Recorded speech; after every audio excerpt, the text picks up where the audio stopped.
Bueno, buenos días, buenas tardes, buenas noches. Les habla Juan Sebastián Quecán Herrera y en este caso les mostraré algunos ejemplos sobre errores en estado estacionario y cálculos de función de transferencia para sistemas de control. Entonces, en primera instancia, se plantearán dos ejercicios y se planteará su respectiva solución. Entonces, para el primer ejercicio, se tiene una planta asociada a un sistema LTI causal GDS, cuya dinámica está mostrada en la siguiente función de transferencia, que es GDS igual a 1 sobre S más 1. Se propone el controlador de la forma K2S cuadrado más K1S más K0 sobre S cuadrado, donde K2, K1, K0 pertenecen a los reales, y se nos pide calcular las funciones de transferencia GYR, GUR, GYD y ya. Donde el numerador corresponde a la salida y el denominador corresponde a la entrada correspondiente. Entonces, ese es el primer ejercicio. Y el segundo es considerar un sistema LTI causal definido por la función de transferencia 1 sobre S menos 2. Y nos dice determine el error de posición y de velocidad en porcentaje considerando los siguientes controladores. Entonces tenemos un controlador igual a 1, una constante, otro igual a 10 y otro igual a 3S más 1 sobre S. Entonces, bueno, para determinar o calcular estos dos ejercicios, las soluciones, se plantea el siguiente esquema general de control que va a ser empleado en teoría clásica, en general de control, que nos dice lo siguiente, que pues encontramos varias señales, R referencia, E error, U señal de control, D perturbación, Y salida o respuesta. Entonces la idea es calcular las distintas funciones de transferencia para ver cómo se comportan las distintas señales, en este caso respecto a la referencia o respecto a la perturbación. Entonces GYR nos está diciendo cómo se comporta la respuesta del sistema respecto a la referencia. Forma de calcularla, que tenemos de Y a R en camino directo, en este caso tenemos a G y a C, entonces eso va en el numerador sobre 1 más pues todo el lazo que sería GC. GUR, entonces, ¿cómo se calcula de manera directa? ¿Qué tenemos de U a R? Solamente encontramos a C. Y pues sobre, otra vez, todo el lazo. Para GYD, ¿qué tenemos de Y a D? En este caso solamente encontramos a G sobre todo el lazo. Esa es la forma de calcularlo, ¿sí? De manera, digamos, directa. Todo se calcula en este caso por medio del álgebra de bloques y esa es la estructura que se va a manejar. ¿Listo? Entonces, para el primer ejercicio tenemos esa planta 1 sobre S más 1 y el controlador K2S cuadrado más K1S más K0 sobre S cuadrado. Vamos a calcular GYR. Entonces, ¿cómo lo calculamos? Pues G por C sobre 1 más G por C.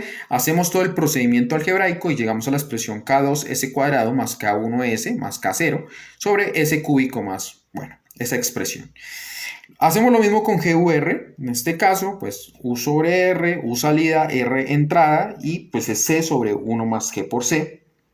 Y llegamos a la expresión después de hacer el procedimiento algebraico que podemos ver en la diapositiva. Cosas importantes a destacar. Podemos ver que el denominador de ambas funciones de transferencia es el mismo. En este caso, el denominador se denomina polinomio característico y en sí encierra la dinámica del sistema. Encierra más que todo las propiedades intrínsecas del sistema. Encierra si es estable, si no es estable, ¿sí? Y todas estas funciones de transferencia generalmente comparten ese polinomio característico. ¿Listo? Entonces, las raíces del numerador de una función de transferencia, recordemos, se llaman ceros y las raíces del denominador se llaman polos. Lo que nosotros vamos a querer en general es que nuestro sistema sea estable en primera instancia, o sea, que los polos, las raíces del denominador, siempre se encuentren en el semiplano izquierdo complejo. ¿Listo? Entonces, ahí tenemos los dos cálculos. Pequeño detalle que pues coinciden los denominadores, en este caso coinciden con el polinomio característico del sistema.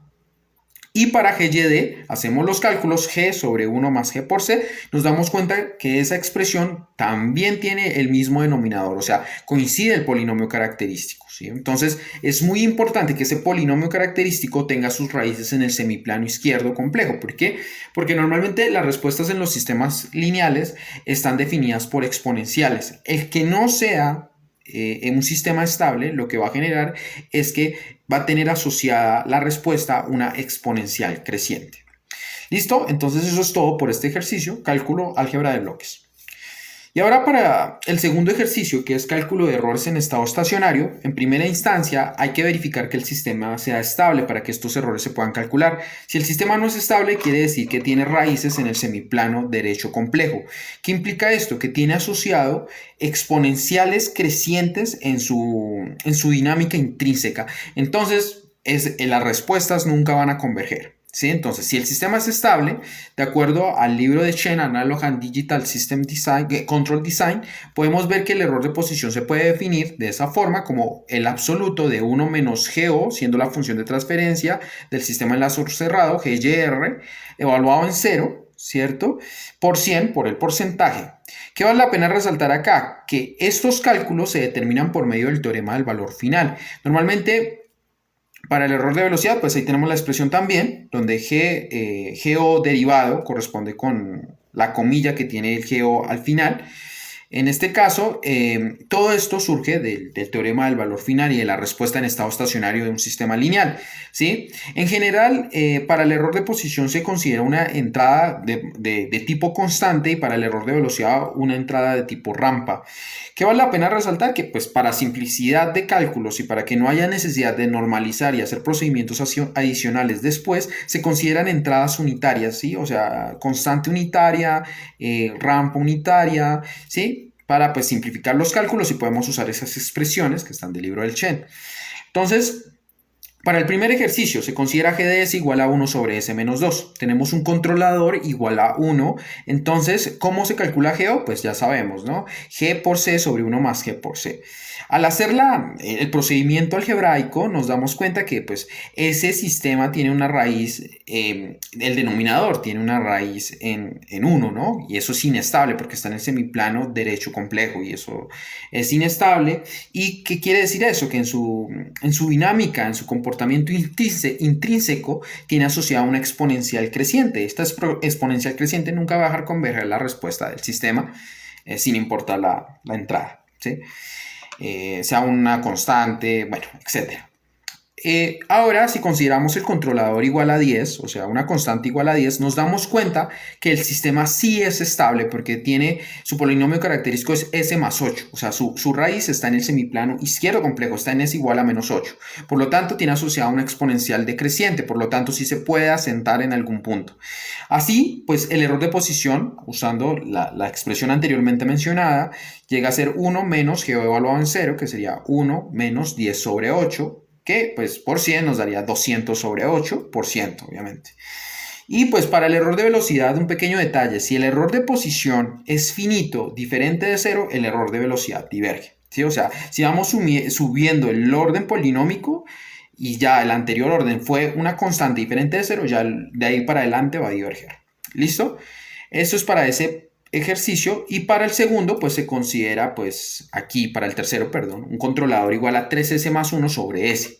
Calculamos GO de nuevo, GO corresponde con GYR, Y sobre R es G por C sobre 1 más G por C. Nos damos cuenta que pues el sistema, la función de transferencia es 3S más 1 sobre S cuadrado más S más 1, donde nos damos cuenta que el sistema es estable. Por el criterio de Routh-Hurwitz, sabemos que para sistemas de orden 2 nos basta con que los coeficientes que acompañen a cada una de las S sean positivos o no exista ese cambio de signo para que pues, el sistema sea estable. Si todos son positivos, el sistema es estable. Solamente esto es aplicable para sistemas de orden 2. Para sistemas de mayor orden sí hay que aplicar todo el criterio, todo el arreglo de Routh-Hurwitz. Ahora, como el sistema es estable, podemos calcular los errores, ¿no? Ahora, el error de posición, basta con calcular el absoluto de 1 menos GO evaluado en 0, nos da 1 menos 1, pues da 0. 1 menos 1 da 0 porque GO evaluado en 0 da 1.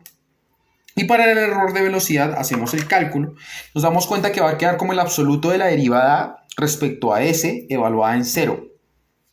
Y nos damos cuenta que pueden hacer la derivada de esa fracción y al reemplazar S igual a 0, nos va a dar que el error de velocidad es igual al 200%.